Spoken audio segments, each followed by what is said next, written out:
السلام عليكم ورحمة الله. نتمنىكم تكونوا على خير ويلقاكم هذا الفيديو في أحسن الأحوال. واليوم إن شاء الله غنحضروا مع بعضياتنا 4 أشكال من الحلويات سهلة سريعة اقتصادية ديال الدراوش وكتوجد بسرعة. غادي نحضروا غريبة بالكوكو السميدة والحامض، غادي نحضروا أيضا غريبة بالشنجلة اللي كتجي رائعة لا في المنظر ولا في المذاق، كتجي هشيشة وكتذوب في الفم. أيضا غنحضروا هاد الحلوى بهاد المرشم كتجي محمرة، شوفوا الشكل ديالها وكتجي هشيشه وكتذوب في الفم. ايضا غنحضروا غريبه بالزيت بدون زبده، غريبه البهله كتجي كلها مشقه وهشيشه ومقرمشه في نفس الوقت وناجحه من اول تجربه. فما تنسونيش اخواتي اخواني من اللايكات ديالكم والدعم ديالكم للقناه. فنبداو بسم الله على بركه الله في المقادير وطريقه التحضير. اول حاجه كنحتاجو هنايا مبشور حامضه، اللي ممكن الناس اللي ما كيبغيوش المذاق الحامض يعوضوها بمبشور برتقاله، مع ساشي الفاني من وزن 7 غرام. الفاني مع القشور ديال الحامض او قشور البرتقال كيتواتى بزاف وكيجي رائع. كنضيفو هنا نصف كاس من السكر، تعبر دائما بالكاس ديال العنبه. وغادي نحط لكم المقادير في صندوق الوصف ان شاء الله. كنضيف هنا 2 حبات من البيض. دائما البيض في اي حلوى ولا في اي كيك من الاحسن يكون في حرارة المطبخ. غادي نخلط هاد البيض مع السكر ومع داك القشور البرتقال والفاني مزيان حتى كيذوب داك السكر تماما.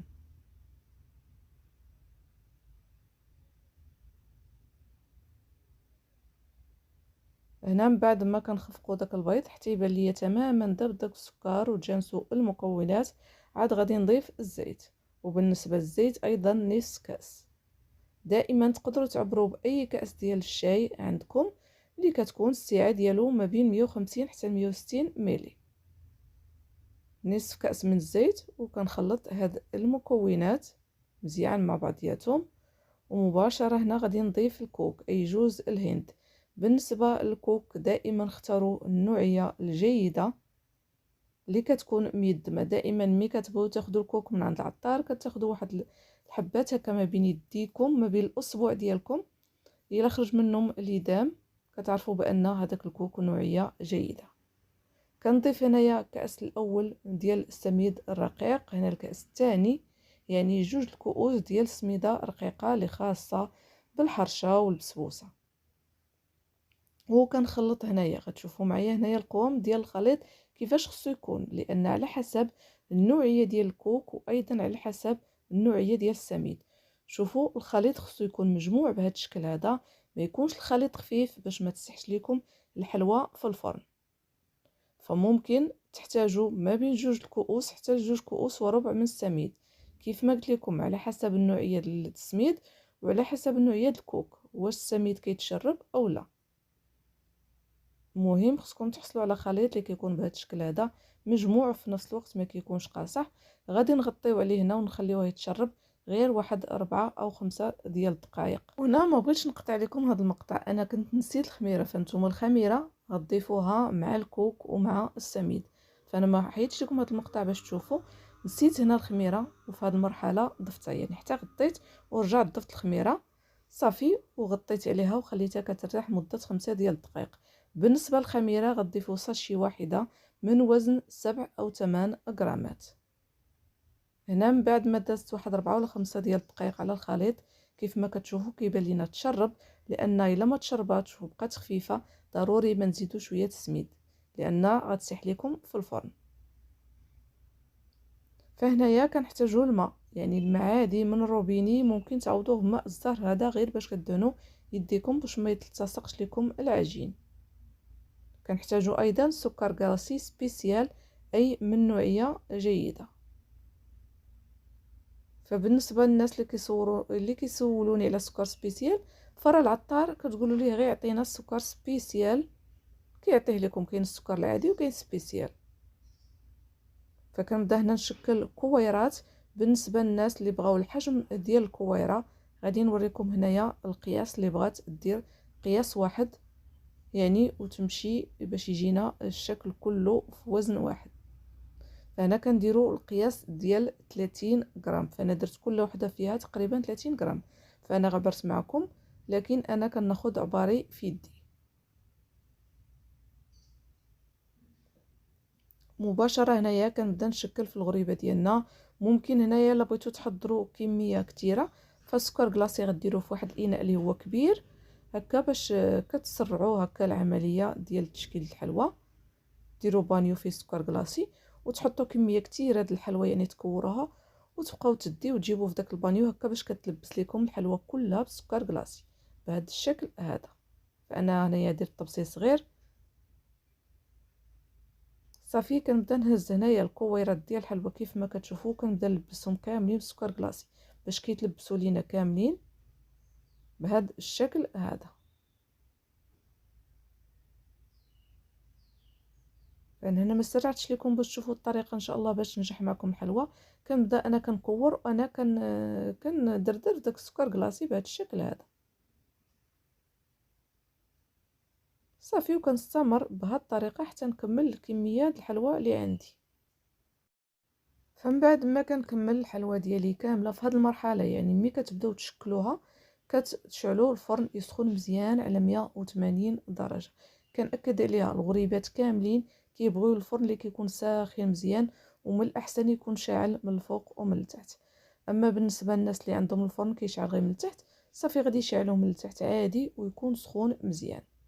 هنا كناخذ واحد الحبات الكاوكاو اختياريين وكنوضعهم هنايا ونضغط عليهم مزيان باش ما كيطيبوا ما كيطيحوش من الحلوى. ضروري ما تضغطوا عليهم.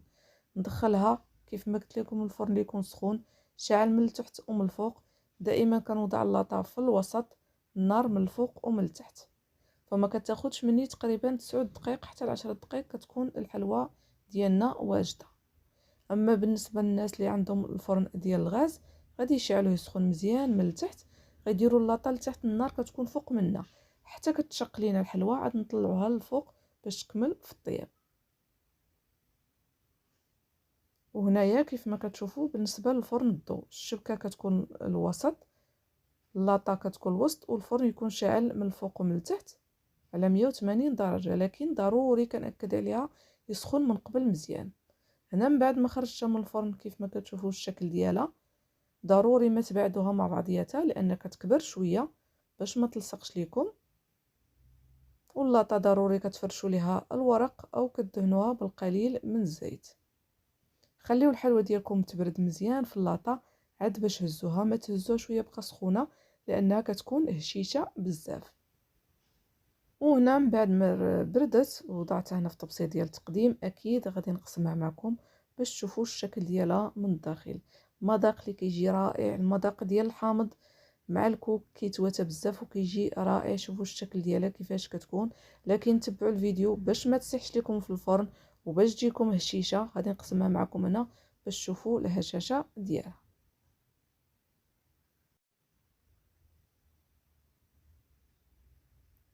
شوفوا الشكل ديالها شحال كتجي هشيشه، كتجي الصراحه كتذوب في الفم. الا تبعتوا النصائح وتبعتوا الفيديو وان شاء الله غادي تنجح معكم من اول تجربه.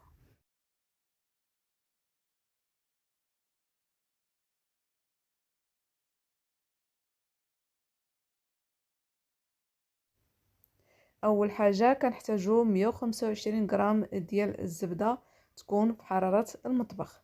انا استعملت هنا الزبده ديال البواطه، ممكن تستعملوا اي نوع ديال الزبده.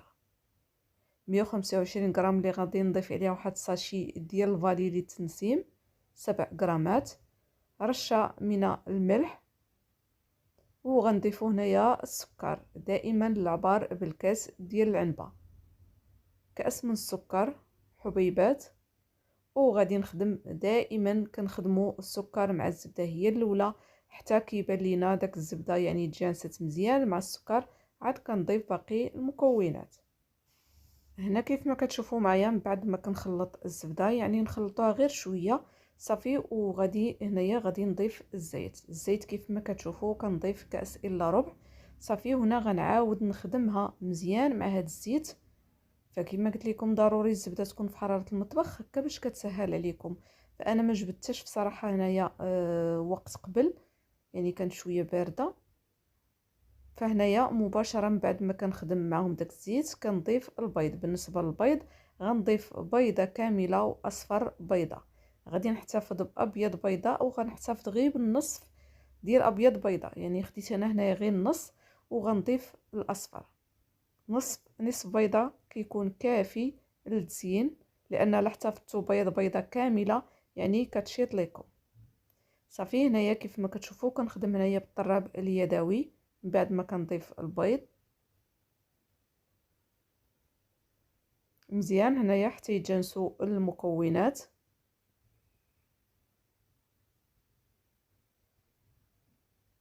صافي هنا مباشره من بعد ما غادي نخدمها مباشره غنضيف هنايا الزنجلان. بالنسبه للزنجلان ما كنحمروش لان مازال غيطيب في الحلوى، فقط غير كنصهدو شويه، يعني كنحاولوا غير نديروه في مقله، نديوه ونجيبوه غير شويه على نار مهيله صافي ونطفيو عليه نطحنوه بهذا الشكل هذا، كيعطينا مذاق رائع في هذه الحلوى. انا ضفت هنا كاس الا ربع، تقدروا تضيفوا كاس كامل، فالسعه ديال هذا الكاس هي 150 ملي.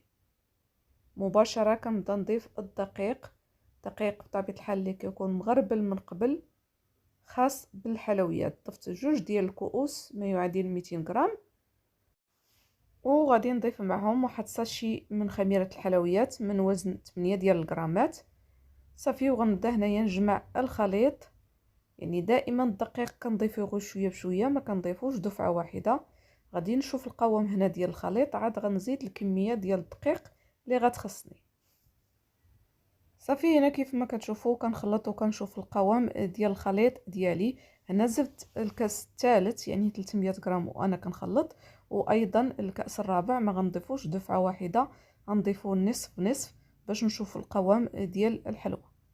فدائما الكميه ديال الدقيق ما تضيفوهاش دفعه واحده، لان كتبقى على حسب النوعيه ديال الدقيق، ايضا على حسب النوع ديال الزبده اللي كتخدموا بها، وعلى حسب الحجم ديال البيض. فبالنسبه لي انا خدمت بالزبده المارغرين، فالكميه اللي هزت لي هاد الحلوى هي 400 غرام ديال الدقيق. وكيف ما كتشوفوا الخليط ديالي كيكون بهذا الشكل هذا، القوام ديالو كيكون بهذا الشكل، العجين ما كيكونش قاصح، كيكون مجموع، ايضا كيكون رطب. صافي مباشره غندوزو ان شاء الله باش نشكلوا الحلوى ديالنا. اللي كنحتاجوا ليها هنا الزنجلان اي السمسم، ما كنحمروش هذا، يعني كنخليو الزنجلان غير كيتغسل وكيتنقى صافي وكنشفوه ونخليوه.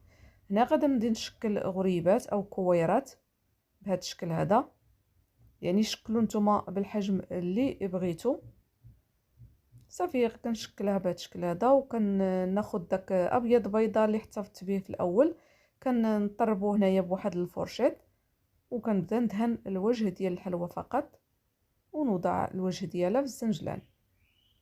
فهذه كتكون طريقه احسن انكم تدهنوا هكا بالشتاء، يعني تدهنوا الوجه ديال الحلوى احسن ما تغطسوا الحلوى كلها هكا في البيض، كتهز لكم كميه كثيره د البيض. هذه الطريقه كتكون عمليه احسن، يعني نصف بياض بيضه كافي لهاد المقادير او هاد المكونات. صافي هنا اخواني اخواتي كنستمر بهذه الطريقه حتى كنكمل الكميه ديال الحلوى. غنعمر هاد اللاطه ونوضعها في الفرن، وغادي نكمل العجين اللي تبقات عندي. هنا من بعد ما كنكملها كناخذ نصف حبه من الكاوكاو كنديرها في الوسط، يعني هذه راه اختياريه، ممكن توضعوا لوزه هكا في الوسط، كيف ممكن تخليوها عاديه. ففي هذه المرحله هذه كنشعل الفرن يسخن، انا غنطيبها فقط في فرن الغاز. ضروري هاد النوع ديال الحلويات اخواتي اللي كيكون فيهم دقيق كيبغيو الفرن يكون سخون مزيان. كنوضعوا اللاطه او الطاوه ديالنا في وسط الفرن، وكنقصوا النار. النار تكون شاعله من الفوق ومن التحت هكا باش كتشقق لينا هاد الحلوى من الفوق، يعني النار كتكون عليها من الفوق ومن التحت. مجرد ما الحلوى يعني كتشق صافي كنطفيو الفوق وكنخليوها طيب من التحت. بالنسبه للاخوات اللي عندهم فرن الغاز كيشعل غير من التحت، بزاف التساؤلات كتجيني على الفرن اللي كيشعل من التحت، غتوضعوا اللاطه ديالكم للتحت والنار تكون فوق منها. مجرد ما الحلوى ديالكم يعني كتبدا تشقق غتهزوها وتطلعوها الفوق. نتمنى اخواتي كلشي يكون مفهوم. اي تساؤل مرحبا بكم خليوها ليا في التعاليق. كتكون هذه الحلوى من بعد ما خرجتها من الفرن كنقصوا عليها وكنبقاو ندوروا في اللاطه باش نحصلوا على لون اللي كيكون موحد، كيجي الشكل ديالها رائع. فنتمنى اخواتي تجربوا هذه الحلوى وتردوا عليا في التعاليق، كتجي بصراحه لذيذه بزاف بزاف. فبطبيعه الحال غادي نقسم لكم وحده باش تشوفوا الشكل ديالها من الداخل. وكيكون هذا هو الفيديو ديال اليوم اخواتي. حلوه اللي كتجي هشيشه وكتجي مرمله، والجنجلان كيعطيها مذاق اللي هو رائع. فهنا غادي نخليكم اخواتي مع الصور تشوفوا الشكل ديال الحلوه من الداخل.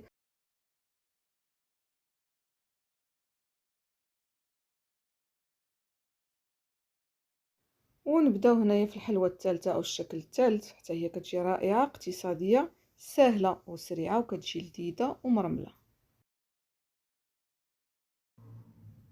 في اناء اللي غادي نخلطوا فيه الحلوى كنحتاجوا 125 غرام ديال الزبده تكون في حراره المطبخ. استعملوا اي نوع الزبده بغيتو. انا مستعمله هنا زبده حيوانيه. كنضيف ليها كاس الا ربع من السكر، نصف كاس من الزيت، وغنضيف واحد القبصه ديال الملح، وغادي نخدم هاد الزبده مع السكر مزيان. فكيف ما قلت لكم انا استعملت زبده حيوانيه، ضفت نصف كاس ديال الزيت. فانتوما الا استعملتوا زبده مارغرين يعني 125 غرام ديال زبده المارغرين غتضيفوا ليها كاس الا ربع من الزيت، ماشي نصف كاس. فهنا من بعد ما كنخدم داك الزبده مزيان مع السكر والزيت غنضيف واحد الحبه ديال البيض، حبه بيض واحده. صراحه مكونات اقتصاديه وكتخرج ليا كميه اللي هي كثيره. صافي غادي نخدم هاد البيضه مزيان. غادي نضيف هنايا واحد الكيس من الفلون كراميل، غير هاد النوعيه الصغيره. لما بغيتوش تنسموا بهاد الفلون كراميل تقدروا تنسموا بالفاني، تقدروا تنسموا ايضا بقشور البرتقال، نتوما على حسب الذوق ديالكم. صافي غادي نخلط هنا هاد المكونات مزيان مع بعضياتهم. مباشره غنبدا نضيف في الدقيق. ضروري ما كتكون الزبده في حراره المطبخ باش ما كتبقاش حبيبات، وكيرجع لكم الخليط بهذا الشكل هذا. بالنسبه للكميه ديال الدقيق ما تضيفوهاش دفعه واحده، ضيفوها تدريجيا شويه بشويه. كنضيف هنا الكاس الاول ديال الدقيق الابيض اللي كيكون مغربل من قبل، دقيق بطبيعه الحال اللي كيكون خاص بالحلويات. غنضيف ايضا ملعقه صغيره من خميره الحلويات، ما يعادل واحد 5 ديال الغرامات. انا كانت عندي هنايا النصف ديال الكيس فقط. وهذا الكاس ديال الكاس الثاني كيف ما كتشوفوا ما غنضيفوش كامل، غنضيف غير النصف ديالو. وغنبدا هنايا كنخلط في الحلوى.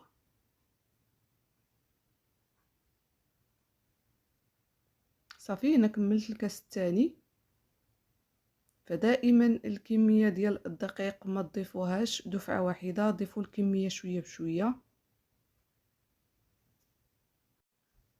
صافي هنايا لحد الان ضفت 2 ديال الكؤوس ديال الدقيق. هذا الكاس الثالث غنضيف النصف ديالو فقط. يعني بالنسبه لهاد الزبده الحيوانيه هزت ليا 250 غرام ديال الدقيق. تشوفوا هنا القوام ديال العجين كيفاش خصو يكون. هذا الكاس الثالث يعني تقريبا النصف ديالو فقط. شوفوا القوام العجين خصو يكون مجموع بهذا الشكل هذا، وفي نفس الوقت يكون العجين رطب، ما يكونش العجين قاصح باش ملي تبغيو تشكلوها تكوروها ما تشققش لكم الحلوى. صافي هنا مباشره غادي نمشي نغسل يديا وندوز ان شاء الله باش نشكلوها. فهنا كنحتاجوا 2 معالق كبار من السكر حبيبات مع 2 معالق كبار من الكوك اي جوز الهند. كنخلطهم بهذا الشكل هذا مع بعضياتهم. هادو غادي نفند فيهم الحلوى باش كتعطيني الحلوى من الوجه ديالها داك القرمشه وايضا داك اللون الذهبي. صافي غادي نبدا نشكل هنا كويرات في حجم متوسط. نتوما كتحكموا في كويرات. الحلوى راها كتكبر شويه في الفرن لان فيها ملعقه صغيره من الخميره، يعني ما ديروش كبيره بزاف.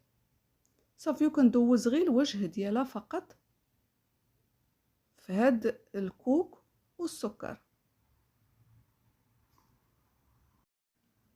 فكنشكل واحد 3 أو 4 وكنحطهم هكايا في الوجه هكا ديال الكوك. كنبقى ندور فيهم بهذا الشكل هذا باش كيهزوا واحد الكميه ديال السكر والكوك. يعني ما نحطوهمش ونهزوهم مباشره، نديروا واحد 3 أو 4 عاد نبداو نهزو هكايا من الاولى اللي حطينا. كناخذ هنايا اي مرشم عندكم بغيتوه، تقدروا تشكلوا ايضا هاد الحلوى غير بالسكين او بالملعقه. انا خديت هاد المرشم هذا وغادي نبدا نشكلها بهذا الشكل هذا اللي موضح في الصوره. غادي نوضعها في لاطه اللي تكون مدهونه بزيت او نفرش ليها الورق، ونحاولوا هكا نبعدوهم على بعضياتهم لان كيكبروا في الفرن. صافي، وكنستمر بهذه الطريقه حتى نكمل الكميه العجين اللي عندي. في هذه المرحله هذه ملي كنكون كنشكل الحلوى، الفرن ديالي راه كيسخن على 180 درجه من الفوق ومن التحت. صافي، هنا من بعد ما كملت اللاطه الاولى كناخذ هنايا واحد الحبه ديال اللوز او تاخذوا حبه الكاوكاو كندهنوها بالبيض باش كتلصق ليا في العجين، ومني كطيب الحلوى يعني ما كتحيدش داك اللوزه من الوسط. كنحاولوا كنضغطوا عليها شويه، كندهنها بشويه د البيض وكنحاول كنثبتها فوق من الحلوى. الفرن ديالي يسخن مزيان على 180 درجه من الفوق ومن التحت. غنحط اللاطه وسط الفرن ونتلاقاو ان شاء الله باش نشوفوا الشكل النهائي ديالها. وهذا هو الشكل ديال الحلوى من بعد ما خرجتها من الفرن. كتجي بصراحه رائعه، كيف ما كتشوفوا اللون كيجي مذهب، داك الكوك وداك السكر كيعطي واحد اللون مذهب من الوجه، وكتجي مقرمشه من على برا وكتجي ايضا هشيشه. اكيد غنقسم معكم وحده باش تشوفوا الشكل ديالها من الداخل. هنا غادي نقرب لكم الصوره باش تشوفوا الشكل ديال الوجه ديال الحلوى كيفاش كيجي، كتجي مذهبه من الفوق وكتجي هشيشه بزاف. نتمنى اخواتي تجربوها، ودائما كنقول لكم ما تنساوش ليا لايك فضلا وليس امرا، وبارطاجيو الفيديو مع العائله والاصدقاء باش تعم الفائده. فهنا فقط مساله اللي كنأكد لكم عليها، فانتوما الا استعملتوا زبده المارغرين فالكميه ديال الزيت كتزاد شويه. يعني انا استعملت هنا في زبده حيوانيه نصف كاس، فانتوما الا استعملتوا المارغرين غتستعملوا كاس الا ربع، لان الكميه ديال الدهون اللي كتكون في الزبده الحيوانيه ما كتكونش بحال زبده المارغرين.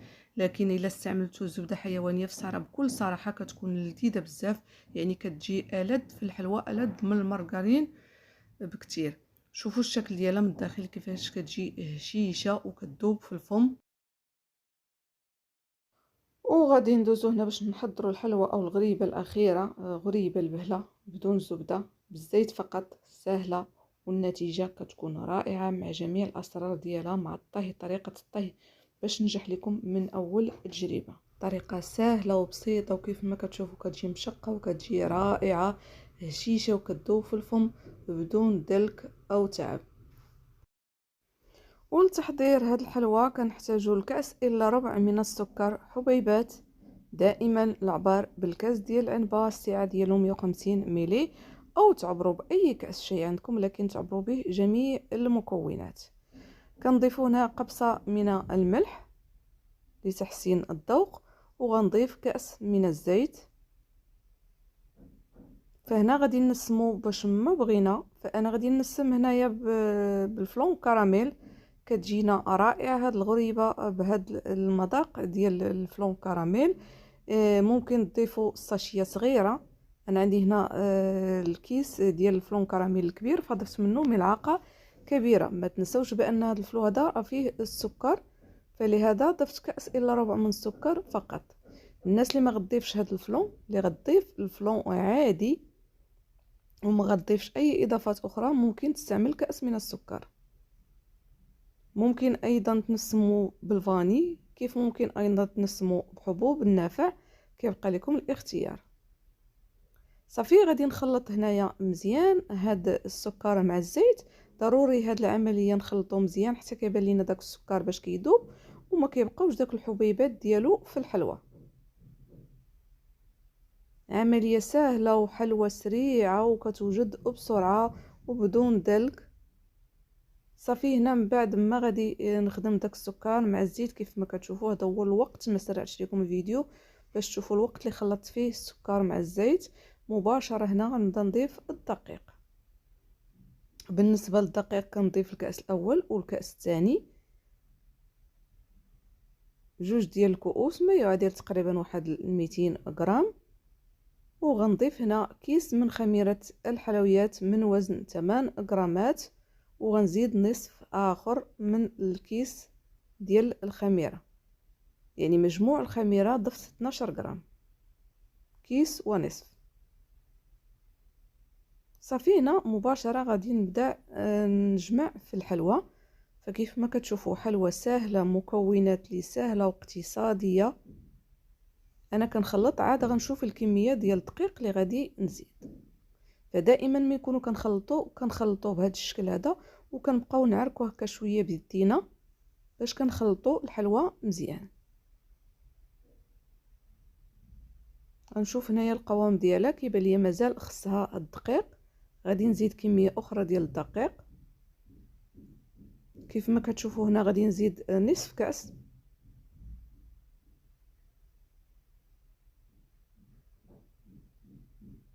فدائما الكميه ديال الدقيق ما تضيفوهاش دفعه واحده، يعني نزلوا حداكم الدقيق وبقاو تضيفوا شويه بشويه.